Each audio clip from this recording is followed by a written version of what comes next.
tentar começar, na medida em que há um calendário horário, não é?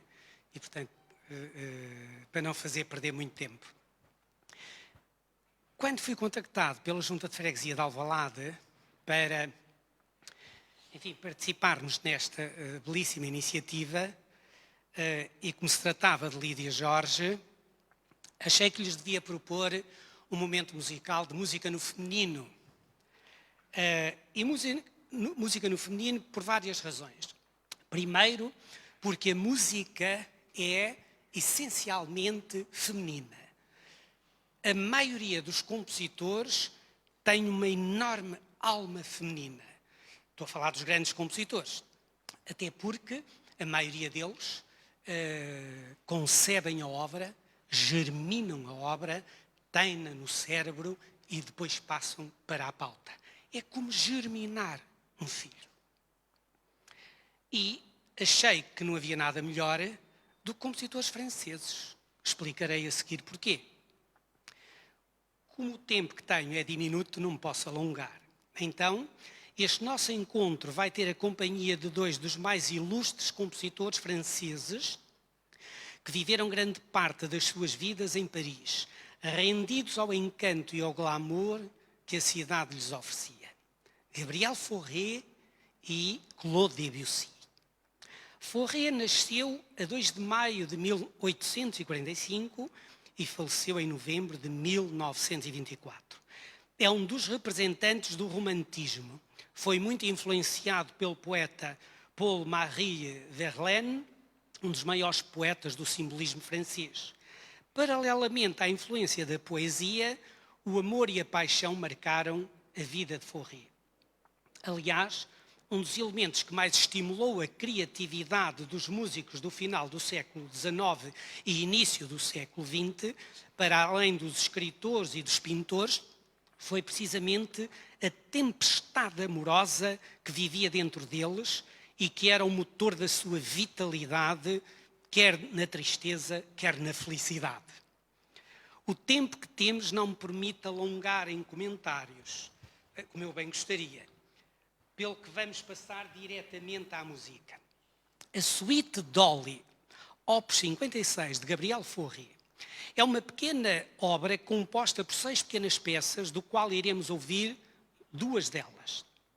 A interpretação está a cargo de 2 jovens pianistas de eleição, Mariana Soares e Manuela Fonseca, que formam o duo de piano a 4 mãos, sendo o único existente em Portugal a trabalhar regularmente.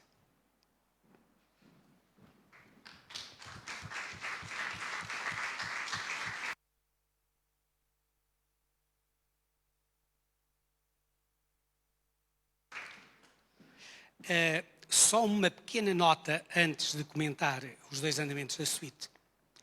Em regra, passamos algum tempo em que a espuma dos dias toma conta da nossa vida. E é muito habitual, ou é pouco habitual em Portugal, um duo formar-se para fazer música de câmara, ou trio ou quarteto. E porquê? Eles juntam-se normalmente para fazer uma performance e depois separam-se. Um grupo de música de câmara só é grupo de música de câmara se tiver um trabalho regular. É como uma equipa de futebol ou, enfim, outras equipas. Se assim não for, como nas orquestras, estamos perante um grupo de 2 ou 3 pessoas que se juntam e depois vão à sua vida. Não é o caso. Ora bem, então vamos ouvir 2 andamentos. Berceuse, que é uma canção de embalar dedicada à pequena Dolly, filha de Suzanne Garnier, a amada de Gabriel Fauré. Gabriel Fauré era um amante de primeiras águas e apaixonou-se pela Suzanne Garnier e, para melhor conquistar a mãe, escreveu esta Dolly, que era dedicada à sua filha, que se chamava Dolly. O segundo andamento é o Miau, também uma peça dedicada ao gato de estimação da pequena Dolly, para consolo da mãe, como é evidente.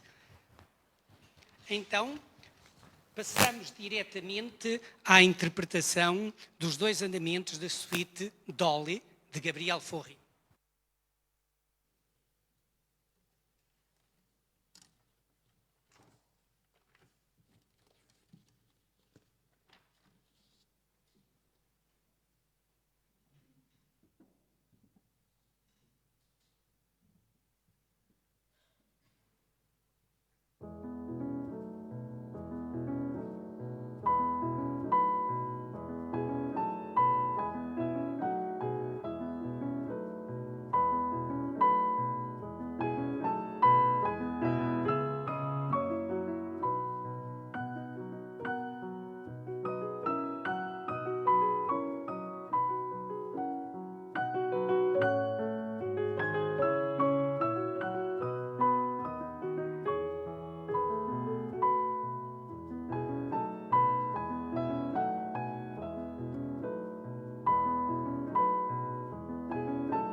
Porquê Claude Debussy também?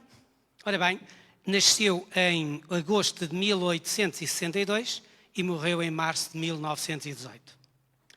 Debussy conviveu com a vanguarda artística e literária parisiense. Participa nas reuniões artísticas que têm regularidade semanal em casa do poeta simbolista Stéphane Mallarmé. Debussy cultivou uma vida boêmia, de espírito livre e ideias geniais, para dar ao mundo uma nova ambiência de sonoridades que iria abrir a porta a novos fluxos respiratórios à arte musical. O conceito de impressionismo, em que Debussy é o pai dessa forma musical, ou desse movimento, nasce das discussões artísticas e filosóficas à volta da obra Impressão Nascer do Sol, de Claude Monet. A segunda metade do século XIX e início do século XX dá ao mundo um conjunto de visionários da arte pictórica, das quais destaco Claude Monet, Auguste Renoir, Edouard Manet, Paul Cézanne, Henri Matisse, Paul Gauguin, Van Gogh, entre outros. Na literatura destaca-se Baudelaire, Verlaine, Mallarmé, Ducasse, Rimbaud. Ora bem, está profusamente documentado que a música foi a arte que veio sempre a reboque da inspiração das outras artes. Principalmente a literatura, com particular relevo para a poesia e, naturalmente, para a pintura. É neste ambiente criativo e imaginativo da poesia e da pintura que Debussy vislumbra as cores e as temáticas disformes das imagens que dão significado à obra impressionista. Ele, quando escreve as obras, descreve um ambiente, descreve uma impressão. Então, o que hoje vamos ouvir é uma narração musical impressionista com 4 andamentos. O primeiro é uma viagem de barco, em que ele coloca no segundo piano as ondas do mar. Porquê o barco? Há uma série de historiadores que falam sua amante era mulher de um grande banqueiro, uma pessoa de quem ele gostava muito, e tiveram um caso. E a primeira vez que ela foge, sai com ele e vão de barco para uma ilha. Então ele, quando escreve esta obra, escreve debaixo do pensamento amoroso da sua amante, que mais tarde vem a ser sua mulher. O segundo andamento é um cortejo com a presença da cavalaria. Ao ouvirmos, vamos sentir que temos um cortejo. O terceiro andamento é uma dança, um minueto cheio de exotismo e de sensualidade. O quarto, neste caso, e o último andamento para a noite de hoje, Debussy despede-se com um balé. Sugiro que fechemos os olhos e nos deixemos levar pelas impressões de Claude Debussy.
para terminar, por uma questão de calendário, não é? Vão tocar uma pequenina peça de uma pequena suíte que escrevi para Lídia Jorge. São 4 esquiços. Este primeiro é Mimos para Lídia Jorge. Claro que se estivesse aqui a contar-vos a história, estaria aqui 1 hora a falar da minha relação com Lídia Jorge, mas escrevi para não me alongar. Há uma história de encanto platónico vivenciado entre mim e Lídia Jorge, sem o seu consentimento, claro, e que advém da serenidade que a caracteriza. A minha mulher não sabe nada desta história. Peço-vos que não lhes vão contar. Quando eu era mais novo, assistia a umas entrevistas à Lídia Jorge, que me empurraram para o grupo de espectadores que marcavam presença nas suas palestras. Ainda me lembro de algumas a que assisti na cidade de Tomar. Era jovem, e a Lídia Jorge também. Eu ficava embebecido a ouvi-la e pensava, será que ela sente esta chama, esta corrente que vagueia dentro de mim? Nunca me atrevi a pedir-lhe resposta, mas também não peço agora. Nos dias que correm, esta minha ousadia em contar-vos algo que é muito íntimo, até pode conduzir à minha prisão. Mimos para Lídia Jorge é um pequeno fragmento sonoro cheio de serenidade. É uma inspiração que herdei da relação platónica com a homenageada. Toma liberdade de ofertar a Lídia Jorge a partitura que escrevi. Este é o movimento 1 para piano a 4 mãos. Muito obrigado.